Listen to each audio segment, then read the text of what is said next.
आकाशवाणी मध्य प्रदेश से प्रस्तुत हैं प्रादेशिक समाचार।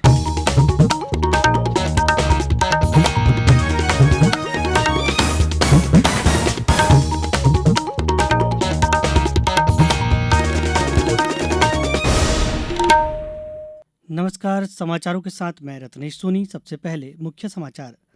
प्रधानमंत्री ने पहली बार मताधिकार का प्रयोग करने वाले युवाओं से रिकॉर्ड संख्या में मतदान करने की अपील। प्रधानमंत्री ने देश के सबसे बड़े केबल पुल का बेट द्वारका में किया उद्घाटन। केंद्रीय मंत्री अमित शाह ने प्रदेश कार्यकर्ताओं को दिया जीत का मंत्र। और प्रधानमंत्री कल प्रदेश को कई रेल परियोजनाओं की देंगे सौगात। अब समाचार विस्तार से। प्रधानमंत्री नरेंद्र मोदी ने पहली बार मताधिकार का उपयोग करने वाले मतदाताओं से लोकसभा चुनाव में रिकॉर्ड संख्या में वोट डालने की अपील की है।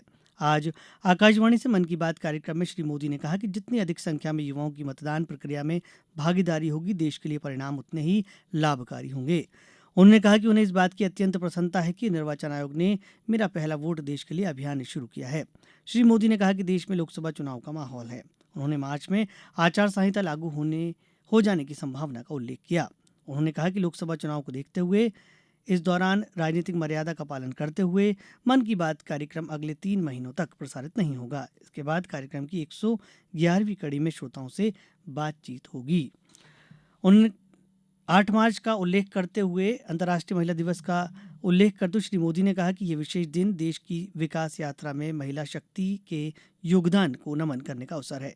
श्री मोदी ने कहा कि भारत की महिला शक्ति आज प्रत्येक क्षेत्र में प्रगति की नई ऊंचाइयों का स्पर्श कर रही है। नमो ड्रोन दीदी की चर्चा हर एक की जुबान पर है। उन्होंने कहा कि सामाजिक परिवर्तन का प्रभावी माध्यम बनने में प्रौद्योगिकी का उपयोग करने वालों को विभिन्न श्रेणियों में सम्मानित करने का प्रयास किया जा रहा है। ये प्रतियोगिता माईजीओवी पर चल रही है। प्रधानमंत्री नरेंद्र मोदी ने आज गुजरात के द्वारका में ओखा और बेट द्वारका को जोड़ने वाले सिग्नेचर ब्रिज सुदर्शन सेतु को राष्ट्र को समर्पित किया। इसकी लंबाई 2.5 किलोमीटर है तथा यह देश का सबसे लंबा केबल पुल है। इस अवसर पर प्रधानमंत्री ने कहा कि प्राचीन द्वारका देखने के लिए गहरे सागर में जाने का उनका दशकों पुराना सपना आज साकार हो गया। पुल से द्वारका और बेट द्वारका के बीच श्रद्धालुओं की यात्रा की दूरी भी कम हो जाएगी और आवागमन आसान हो जाएगा। पुनर्निर्माण से पहले तीर्थयात्रियों को बेट द्वारका जाने के लिए नौकाओं पर निर्भर रहना पड़ता था। प्रधानमंत्री नरेंद्र मोदी ने राजकोट, भटिंडा, रायबरेली, कल्याणी और मंगलगिरी में 5 अखिल भारतीय आयुर्विज्ञान संस्थान राष्ट्र को समर्पित किए। केंद्रीय गृह मंत्री अमित शाह आज मध्य प्रदेश के दौरे पर हैं। वह ग्वालियर, खजुराहो के बाद शाम को भोपाल पहुंचे। दौरे के प्रथम चरण में श्री शाह पहले ग्वालियर पहुंचे। उन्होंने ग्वालियर और चंबल क्लस्टर प्रबंध समिति के साथ बैठक की। इसके बाद श्री शाह ने खजुराहो लोकसभा क्षेत्र अंतर्गत आने वाले बूथ समितियों के कार्यकर्ताओं के सम्मेलन को संबोधित किया। इस अवसर पर उन्होंने कहा कि प्रधानमंत्री नरेंद्र मोदी ने अपने 10 वर्ष के कार्यकाल में जो कहा वह करके दिखाया। अमित शाह ने बूथ कार्यकर्ताओं से आह्वान किया कि अब की बार 400 पार सीट जीतने के संकल्प के साथ काम करें। आज मैं यहां पर क्लस्टर के 23,000 बूथ के कार्यकर्ताओं के साथ बातचीत करने के लिए मैं आया हूं।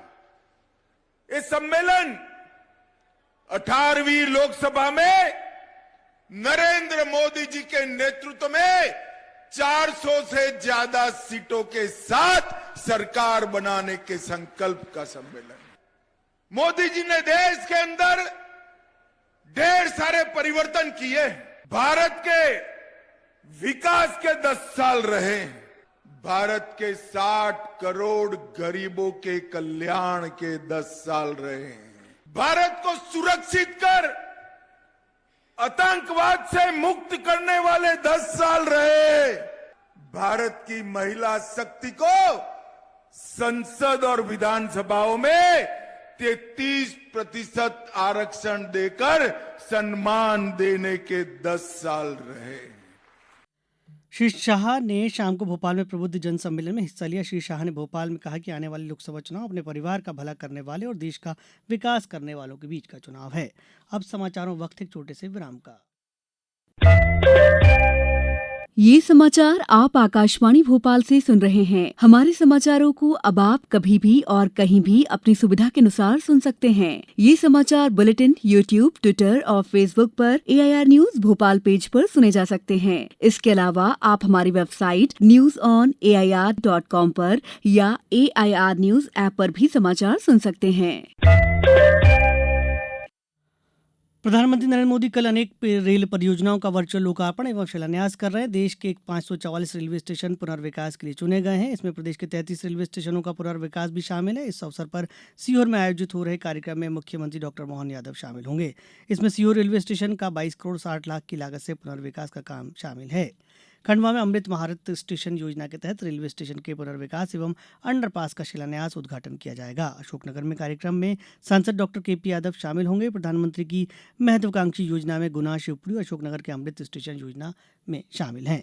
शिक्षा मंत्रालय ने सभी राज्यों और केंद्र शासित प्रदेशों को यह सुनिश्चित करने को कहा है कि 2024-25 के सत्र से पहली कक्षा में प्रवेश के लिए बच्चों की उम्र 6 वर्ष से अधिक हो। यह व्यवस्था राष्ट्रीय शिक्षा नीति 2020 तथा निःशुल्क और अनिवार्य बाल शिक्षा अधिकार अधिनियम 2009 के प्रावधानों के अनुरूप की गई है। शिक्षा मंत्रालय ने इस महीने की 15 तारीख को स्कूली शिक्षा और साक्षरता विभाग को इस बारे में पत्र लिखा है और सत्र 2024-25 से ग्रेड 1 में प्रवेश के लिए नियम लागू करने को कहा है। मेडिकल कॉलेज छिंदवाड़ा में आज प्रधानमंत्री जनमन कार्यक्रम महाअभियान के संबंध में बैठक हुई। बैठक में जिला पंचायत के मुख्य कार्यपालन अधिकारी शामिल हुए। जिले में भारत सरकार द्वारा भारियों समुदाय के चयनित 143 ग्राम बसाहट व नवीन चयनित 40 ग्राम बसाहट के ग्राम अधिकारी, सचिव और अन्य कर्मचारी उपस्थित थे। इस समाचार बुलेटिन में बस इतना ही। नमस्कार।